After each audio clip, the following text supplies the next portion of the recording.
আমরা কি চাই রমজান মাস হেলায় নষ্ট করতে, নাকি রমজান মাসে গুনাহ মাফ করাতে? আমার সাথে বলেন, এই 10টা কাজ আমরা সবাই করব ইনশাআল্লাহ। রমজান মাসকে ইফেক্টিভ করতে এই 10টা কাজ করব ইনশাআল্লাহ। রাজি আছেন?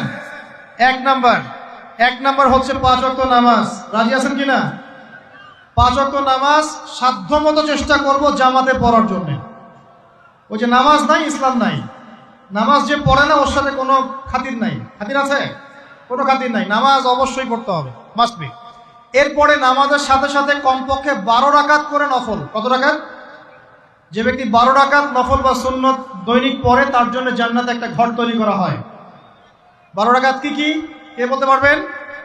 প্রথমে ফজরের 2, জোহরের আগে 4, জোহরের পরে 2, কত হলো? 4 2 6 2 8, মাগরিবের পরে, এশার পরে, এই হলো 12। পড়বো তো ইনশাআল্লাহ? এইগুলো 1 নাম্বার কাজ, নামাজ পড়া। 2 নাম্বার ভাই, নামাজের সাথে সাথে তাহাজ্জুদ এবং তারাবি অবশ্যই পড়তে হবে। রাজি আছে কিনা?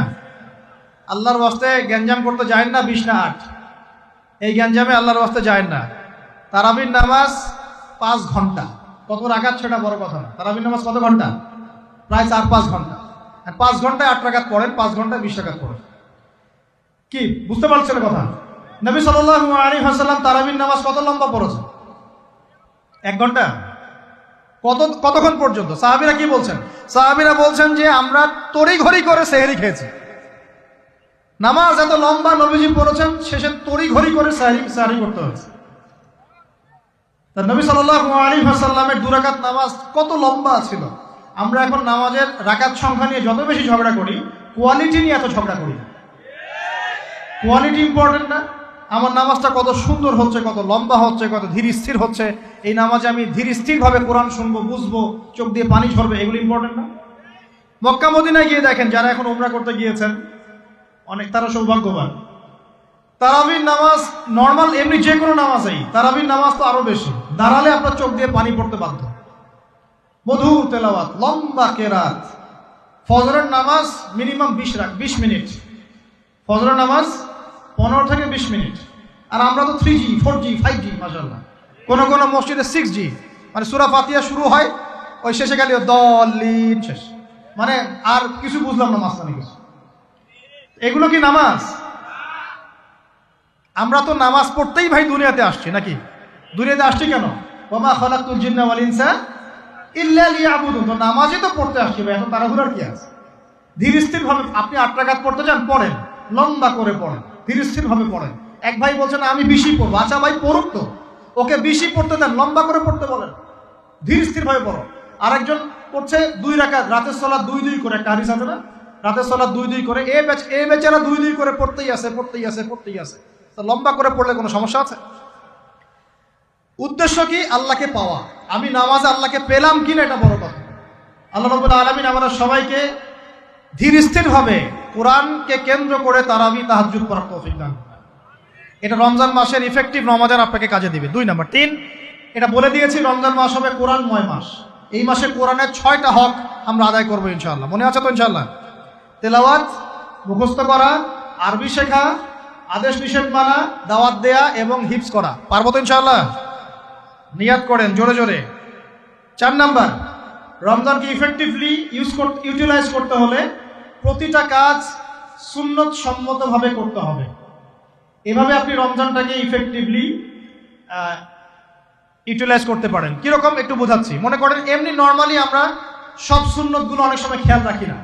খাচ্ছি, খাওয়ার সুন্নত, খাওয়ার মধ্যে কিন্তু প্রায় 10-এর বেশি সুন্নত আছে। ওযুর সুন্নত, কথা বলার সুন্নত, হাঁটার সুন্নত, কাপড় পরার সুন্নত, দোয়া কালামগুলো, ঘুমানোর সুন্নত, অনেক সময় আমরা কিন্তু এগুলো খেয়াল করি না। রমজান মাসে চেষ্টা করবেন প্রতিটা কাজ সুন্নাহ মাফিক বুঝে করার জন্য। আল্লাহ তৌফিক দান করুন। রমজানে ঘুমাবো, ঘুমানোর আগে বিছানাটা ঝেড়ে নেব, লাইটস অফ করব, আমরা দোয়া, এই যে সূরা ফালাক নাস ইখলাস এগুলো পড়বো, কাফেরুন সূরা পড়বো, আয়াতুল কুরসি পড়বো, সূরা বাকারা শেষের আয়াতগুলো পড়বো, পারলে সূরা মুলকটা পড়বো, ঠিক আছে? প্রয়োজনে ওযু করে আসব, এসে আমরা ডান কাতা হয়ে শুয়ে আল্লাহুম্মা বিইসমিকা আমুতু আহয়া, এই যে শুরু করলাম। ঘুম থেকে ওঠা, ওযু করা, ওয়াশরুমে যাওয়া, খাওয়া দাওয়া করা, মসজিদে যাওয়া, নামাজ, জিকির, তাসবিহ, তাহলিল, ব্যবসা বাণিজ্য, এগুলো সবকিছু সুন্নত নাই?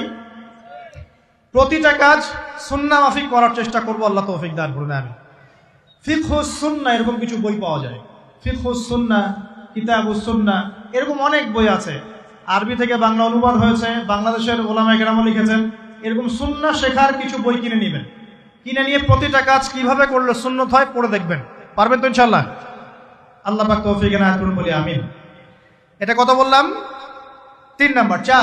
4 হচ্ছে দান সাদাকা বেশি বেশি করা। রমজানে দান সাদাকা বেশি বেশি করা। আল্লাহ রাসূল সাল্লাল্লাহু আলাইহি ওয়াসাল্লাম রমজানে রহমতের বাতাসের চাইতেও বেশি বেশি দান করতেন। আমরা পারবো কিনা ইনশাআল্লাহ?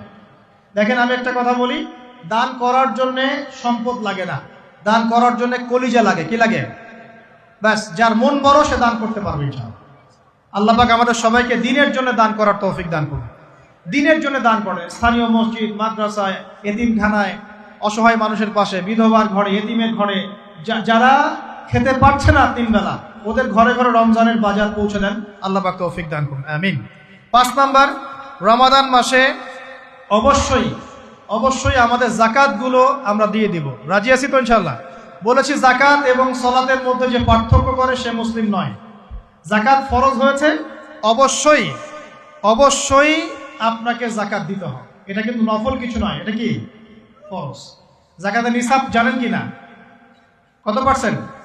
2.5%। আচ্ছা, জাকাতের নিসাব নিয়ে ইনশাআল্লাহ পরবর্তীতে লেকচার চলে আসবে, অনলাইনে দেখে নিন। এছাড়া ফিকহুস যাকাত কিছু প্রোগ্রাম আসবে, অনলাইনে দেখে নেবেন ইনশাআল্লাহ। আল্লাহ রাব্বুল আলামিন আমাদের সবাইকে যাকাতগুলো দেওয়ার তৌফিক দান করুন। শুধু যাকাত যদি আমরা ঠিকঠাক মতো দিতাম, একজন মানুষও সমাজে না খেয়ে মারা যেত। একজন মানুষও সমাজে এই যে ইকোনমিক সমস্যাগুলো যেগুলো হয়, অর্থনৈতিক সমস্যা, স্যাংশন, মুদ্রাস্ফীতি, হাবিজাবি, অনেক প্রবলেমস ওভারকাম করা যেত শুধু যাকাতের মধ্য দিয়েই। কিন্তু কে শোনে কার কথা? সবাই কি যাকাত দেয়? বাংলাদেশে এমনও মানুষ আছে যার একজনের যাকাত দিয়ে 100 পরিবারের সংসার চলবে ইনশাআল্লাহ। আছে না এমন লোক? আমরা যাকাতগুলো দেওয়ার চেষ্টা করি, আল্লাহ পাক তৌফিক দান করুন। 7 নাম্বারটা বলে দিয়েছি, রমজান হচ্ছে একটা নতুন জাতির উত্থান। অতএব রমজানে আমরা সমস্ত পাপ ছেড়ে দিয়ে একটা আলোকিত জাতি হিসেবে আত্মপ্রকাশ করবো ইনশাআল্লাহ। আল্লাহ পাক তৌফিক দান করুন। 8 নাম্বারও বলে দিয়েছে, রমজান হচ্ছে জুলুমের বিরুদ্ধে দাঁড়িয়ে যাওয়ার চেতনা। রমজান কি? ওই যে বদরের যুদ্ধ, জুলুমের বিরুদ্ধে দাঁড়িয়ে যাওয়ার চেতনা হলো রমাদান। তাই সর্বস্তরের জুলুমকে আমরা রমজান মাসে রুখে দেওয়ার চেষ্টা করবো ইনশাআল্লাহ। আল্লাহ পাক তৌফিক দান করুন। শুরুটা হবে কোথা থেকে? নিজের থেকে। আমার নিজের মধ্যে কি কি জুলুম আছে আমি আগে দেখব, আমি কার কার উপর জুলুম করেছি এটা আগে দেখব, এগুলো আগে প্রতিহত করব, তারপরে আমি ইনশাআল্লাহ তাআলা পরবর্তী দিকে ফোকাস করব। 9 নাম্বার খুব ইম্পর্টেন্ট। 9 নাম্বার আর 10 নাম্বারটা বেশি ইম্পর্টেন্ট। 9 নাম্বার হচ্ছে রোজা রাখা মানে আমরা অনেকেই মনে করি যে না খেয়ে থাকা আর কি পানি ছেড়ে দেওয়া। অনেকেই মনে করি এটা রোজা মানে আমাকে না খেয়ে থাকতে হবে আর পানি ছেড়ে দেওয়া লাগে, স্ত্রী সহবাস ছেড়ে দেওয়া লাগে। কিন্তু এর চেয়ে বেশি ইম্পর্টেন্ট একটা বিষয় আমরা ভুলে যাই, সেটা হলো রমজান মাসে রোজা রাখার অর্থ হচ্ছে আল্লাহ পাকের সমস্ত কবিরা সগীরা গুনাহ ছেড়ে দেওয়া। রোজা রেখেছি, গীবত করলাম, রোজা হবে কিনা? রোজা রেখেছি, মিথ্যা কথা বলছি, হবে রোজা? রোজা রেখে ওই ভদ্রলোক সুদ খাচ্ছে, রোজা হবে? রোজা রেখে অমুক ভাই আমার টেবিলের নিচ থেকে টাকা নিল, রোজা হবে? অমুক ভাই মানুষের সম্পদ আত্মসাৎ করে ফেললো, হবে? অমুক বোন বেপরদায় বাইরে বের হয়ে গেল, রোজা হবে? অমুক ভাই মনে করেন ওই যে গার্লফ্রেন্ডের সাথে চলে গেল ডেট করতে, রোজা হবে কিনা? অনেকে পর্নোগ্রাফি দেখছে রোজা রেখে, রোজা হবে কিনা? এই যে কবিরা গুনাহ যেগুলো আছে, যত রকম কবিরা গুনাহ, এই গুনাহগুলোতে লিপ্ত থাকলে রোজা ভেঙে যায়। আল্লাহ পাক আমাদের সবাইকে কবিরা গুনাহ মুক্ত রোজা রাখার তৌফিক দান করুন। আর 10 নম্বর পয়েন্টটা হচ্ছে এই ভাই, রমজান মাস আসলে মাশাআল্লাহ শিকল দিয়ে শয়তানকে বেঁধে রাখা হয়। রমজান মাস আসলে মাশাআল্লাহ আমরা অনেকেই পাক্কা মুসল্লি হয়ে যাই, দান সদকা করি, যাকাত দেই, তারাবি পড়ি, তাহাজ্জুদ পড়ি, অনেক কিছুই করি।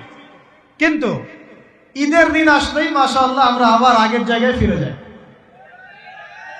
ঈদের দিন শয়তান যে ছাড়া পেয়েছে এটা বোঝার জন্য রাস্তাঘাটে বের হলেই হয় নাকি? মেয়েদের চলাফেরা দেখলে বোঝা যায়, আরো যে হোটেলে হোটেলে গান বাজে এগুলো দেখলে বোঝা যায় শয়তান ছাড়া পেয়েছে, আজকে বুঝলাম। তো এখানে সবচেয়ে বড় শিক্ষাটা হলো রমজান মাসের এই যে শিক্ষাগুলো, ত্যাগের মহিমা, জুলুমের বিরুদ্ধে দাঁড়িয়ে যাওয়া, কোরআনের হক আদায় করা, জাতির উত্থান, বড় বড় অনেক কথা বললাম। এই শিক্ষাগুলোকে সারা বছর ধরে রাখাটাই হলো রমাদানের সবচেয়ে বড় চ্যালেঞ্জ। আমরা পারবো কিনা ইনশাআল্লাহ?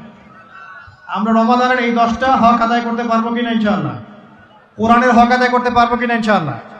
আল্লাহ রাব্বুল আলামিন আমাদের সবাইকে আসন্ন রমজানে সুস্থতার সাথে সমস্ত সওম রাখার তৌফিক দান করুন এবং রমজান মাসে বেশি বেশি তেলাওয়াত করার তৌফিক দান করুন, অর্থ বুঝে পড়ার তৌফিক দান করুন, বেশি বেশি দান সদকা করার তৌফিক দান করুন, বেশি বেশি ওই যে গরিব দুঃখী মানুষের পাশে দাঁড়ানোর তৌফিক দান করুন, বেশি বেশি যাকাতগুলো দিয়ে দেওয়ার তৌফিক দান করুন, বেশি বেশি আল্লাহর জিকির করার তৌফিক দান করুন, বেশি বেশি আল্লাহ পাক আমাদেরকে নফল নামাজগুলো পড়ার তৌফিক দান করুন, কোরআন কেন্দ্রিক সময় কাটানোর তৌফিক দান করুন, রাসূলের সুন্নতের উপর আমল করার তৌফিক দান করুন এবং একটা নতুন আলোকিত প্রজন্ম এবং জাতি হিসেবে এই রমাজানে আল্লাহ রাব্বুল আলামিন আমাদের যুব সমাজকে আত্মপ্রকাশ করার তৌফিক দান করুন। সর্বোপরি রমাদানের এই শিক্ষাগুলোকে সারা বছর ধরে রাখার তৌফিক আল্লাহ পাক আমাদের সবাইকে দান করুন, আমিন। আমি এই বলে আমার আজকের সংক্ষিপ্ত আলোচনা শেষ করছি। আকুলু কওলি